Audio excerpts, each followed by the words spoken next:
दीर्घ संधि क्या होती है? मैंने आपको बताया था कि दीर्घ संधि क्या होती है। दीर्घ संधि होती है जब समान वर्ण किसी समान वर्ण से मिलकर दीर्घ हो जाते तो उसे क्या कहते हैं? दीर्घ संधि कहते हैं। लेकिन आज जो हम बात करेंगे वो किसकी बात करेंगे? गुण संधि की बात करेंगे कि गुण संधि क्या होती है। तो जो गुण संधि होती है उसके कुछ नियम होते हैं। गुण स्वर संधि जो होती है उसके कुछ नियम होते हैं। 2 नियम होते हैं जिसके अनुसार गुण संधि बनती है हमारी। इसमें क्या होता है, 2 चीजों को हमने बोला था ध्यान रखने के लिए कि क्या होता है। प्रथम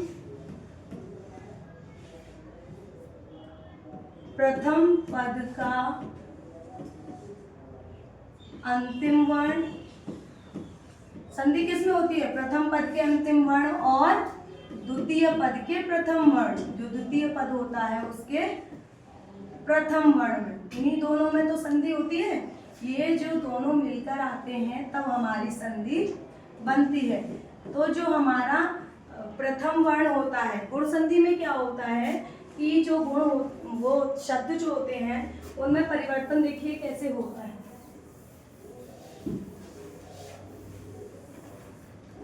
गुण संधि ये कहती है, पहला परिवर्तन, गुण संधि कहती है कि यदि आ या आ के बाद ई या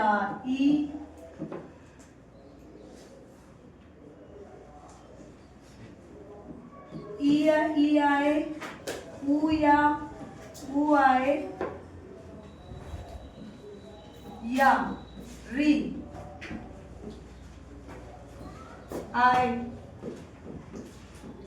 यदि आ या आ के बाद ई या ऊ या री आए तो दोनों के स्थान पर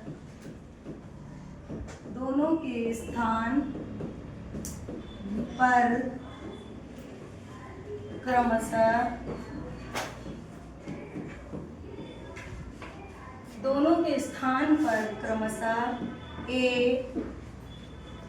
ओ और अर हो जाता है। क्या हो जाता है? अर हो जाता है।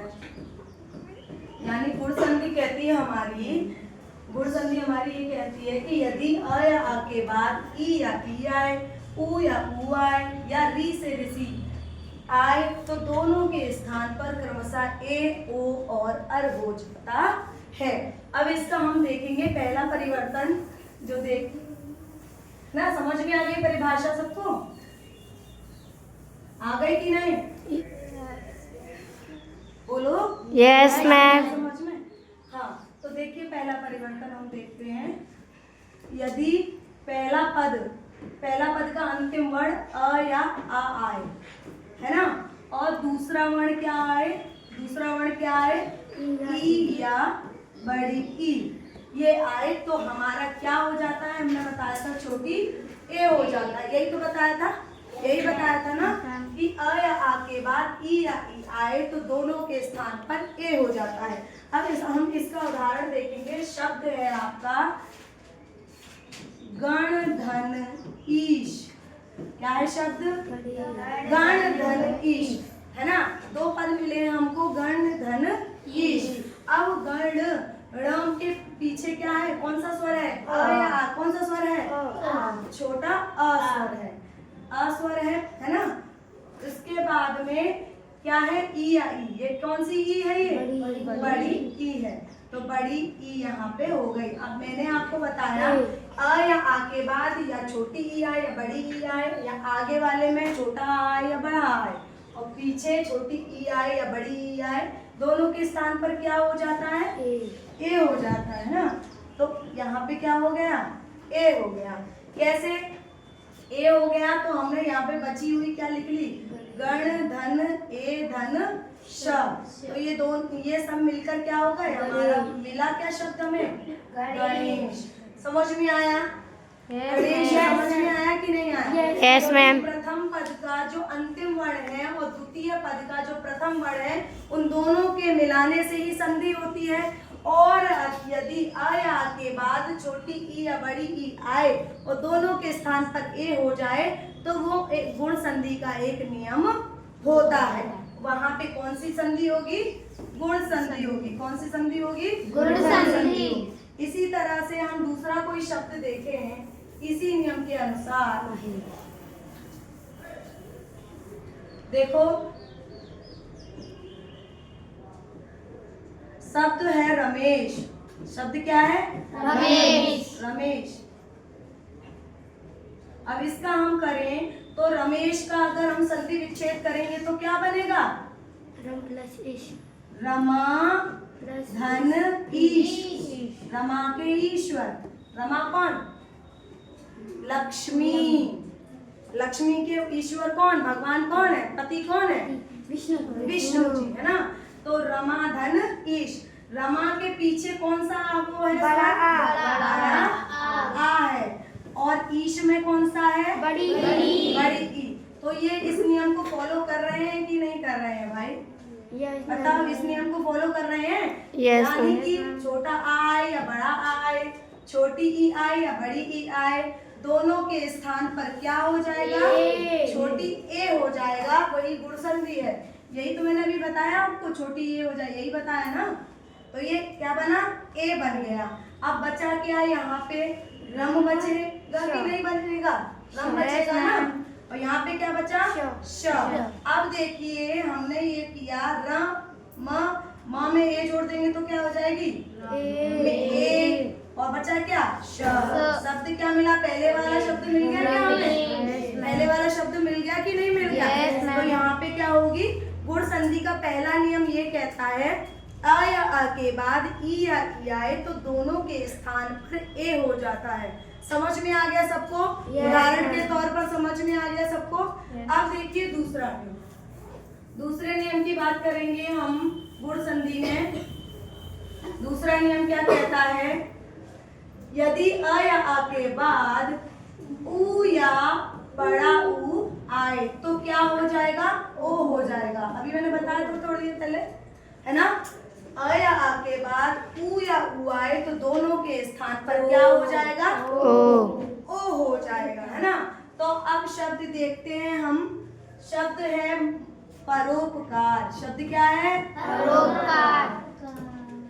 परोपकार शब्द दिया है हमारा परोपकार। अब परोपकार का अगर हम संधि विच्छेद करेंगे तो क्या बनेगा? क्या बनेगा? पर धन उपकार। हम संधि हमेशा स्वर के जगह जहाँ मात्राएं होती है वहीं से संधि होती है। जिसके पहले पद का भी अर्थ हो और दूसरे पद का भी अर्थ निकले वहीं हम संधि करते हैं। अब देखिए हमने परोपकार का संधि विच्छेद लिख लिया। पर धन उपकार। पर में र में क्या कौन सा स्वर है? छोटा आ। यानी कि इस नियम को फॉलो कर रहा है। छोटा आ आए या बड़ा आए? छोटा आ गया ना। दूसरा स्वर कौन सा आ रहा है? छोटा उ। छोटा उ आ रहा है। तो ये भी नियम फॉलो कर रहा है। छोटा उ आए या बड़ा उ आए। यानी आ या आ के बाद उ या उ आए तो दोनों के स्थान पर क्या हो जाता है? ओ हो जाता है। समझ में आया इतना? इतना समझ में आया? यानी अ या आ के बाद उ या उ आए तो दोनों के स्थान पर ओ हो जाता है। इसी तरह से अब बचा यहाँ पे क्या बच गया? पर धन हलंत वाला र। यही तो बचा? यही तो बचा। अब यहाँ पे क्या बच गया? पकार। अब अगर हम इसको मिला के लिखेंगे तो र में ओ की मात्रा चढ़ा देंगे। परोपकार। शब्द पहले वाला ही है या कुछ परिवर्तन है? पहले वाला शब्द मिला है या कोई परिवर्तन आया है? पहले वाला ही शब्द आया है परोपकार। कोई डाउट है? No ma'am. समझ में नहीं आ रहा हो? समझ में आ रहा है ना? Yes ma'am. बात है कि ये भी इस नियम को फॉलो कर रहा है कि नहीं कर रहा है? आ या आ के बाद उ या उ आए तो दोनों के स्थान पर ओ हो जाता है। इसी तरह से हम गुण संधि का तीसरा नियम देखेंगे। गुण संधि का तीसरा नियम क्या कहता है? तीसरा नियम कहता है अ या आ के बाद आ या आ के बाद री आए तो क्या हो जाता है? अर हो जाता है। क्या हो जाता है? अर हो जाता है। आ या आ के बाद री आए तो उसके स्थान पर अर हो जाता है। दोनों के स्थान पर अर हो जाता है। आप देखिए शब्द देखेंगे हम। शब्द है हमारा देव,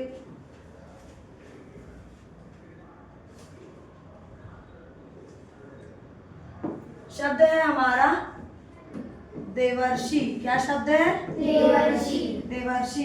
अब हम इसकी संधि करेंगे तो संधि क्या बनेगी? देवधन देवधन ऋषि। बहुत से देवधन ऋषि। शब्द बनेगा हमारा देवधन ऋषि। देव में यहाँ पे क्या है? कौन सा स्वर है यहाँ पे? आ। कोई खड़े होके बताओ, रूपाक्षी बताओ। अ। अ। तो देव में यहाँ पे छोटा अ है और उसके बाद यहाँ रा। क्या है? रा। यहाँ पे कौन सा स्वर है? यहाँ पे अरे नहीं, तो होगा ना? नहीं, ऋषि। सही बता रही हूँ सुनीता, ऋषि। कौन सा स्वर है? ऋषि। मैंने बताया ना, आ या आ के बाद री से ऋषि आए तो दोनों के स्थान पे अर होगा बेटा, है ना? तो आ या आ के बाद री से ऋषि आए। आ या आ के बाद री से ऋषि आ रही है कि नहीं आ रही है? Yes, ma'am. बताओ, कोई आ रही है कि ये नहीं आ रही? दिख रही है ना? Yes, ma'am. दिख रहा है कि नहीं दिख रहा है? Yes, ma'am. आया आ के बाद एक सेकंड, ये री से ऋषि आया आ के बाद री से ऋषि आ रहा है। ये नियम फॉलो कर रहा है ना, ये वाला और ये वाला फॉलो हो रहा है ना? Yes, तो ma'am. वही बताया जा रहा है। आया आ के बाद आया आ के बाद री आए तो दोनों के स्थान पर क्या हो जाता है? अर हो जाता है। अब देव में से आ निकाल लिया, बचा क्या? देव और हलंत वाला देव, है ना? और इसमें क्या बचा? शी बचा। इसमें क्या रह गया? शी रह गया। तो देव में अर मिला देंगे तो वो क्या बन जाएगा? देवर्षि। देव में अर मिलाएंगे तो देवर बन गया। बन गया कि नहीं? देवर ऊपर रह जा रहा है ना? देवर यहाँ ऊपर जा रहा है कि नहीं जा रहा? आधा रहा है ना? देख रहे हो ना? आधा रहा ही तो है ना? और बचा क्या? शी। तो यहाँ हमने सी ले लिया।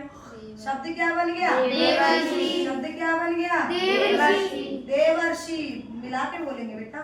शब्द क्या बन गया? देवर्षि। देवर्षि। यही वाला शब्द मिला है कि कोई और शब्द मिला है? यही वाला शब्द मिला है कि कोई और शब्द मिला है? यही वाला मिला है ना? तो समझ में आ गया ना? इसका हम दूसरा और उदाहरण देखते हैं।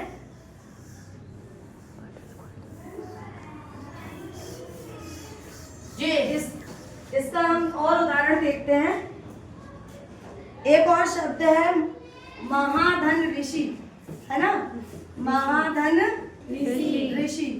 तो महाधन ऋषि जो बना है इसमें ये पीछे कौन सा स्वर दिख रहा है? बड़ा आ दिख रहा है, तो बड़ा आ। और यहाँ कौन सा स्वर दिख रहा है? ऋषि। तो ये इस नियम को फॉलो कर रहे हैं कि नहीं कर रहे हैं? Yes, ma'am. कर रहे हैं ना इस नियम को फॉलो? बनेगा क्या मिलकर? अर बनेगा। यही तो मैंने बताया था अभी, अर बनेगा। अब यहाँ क्या रह गया? महा रह गया। और यहाँ क्या रह गया? शी। अब इन सभी को अगर हम मिलाएं तो क्या बनेगा? महर्षि। क्या बनेगा? महर्षि। क्योंकि मह में जब अर मिलाएंगे तो रा ऊपर चढ़ जाएगा और आहा में मिल जाएगा तो ये हलंत हट जाएगा, है ना?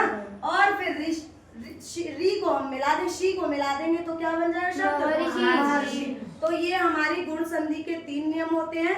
आ या आ के बाद ई आए तो ए हो जाता है। ऊ या ऊ आए तो क्या हो जाता है? ओ हो जाता है। और री आए तो उसके स्थान पर अर हो जाता है।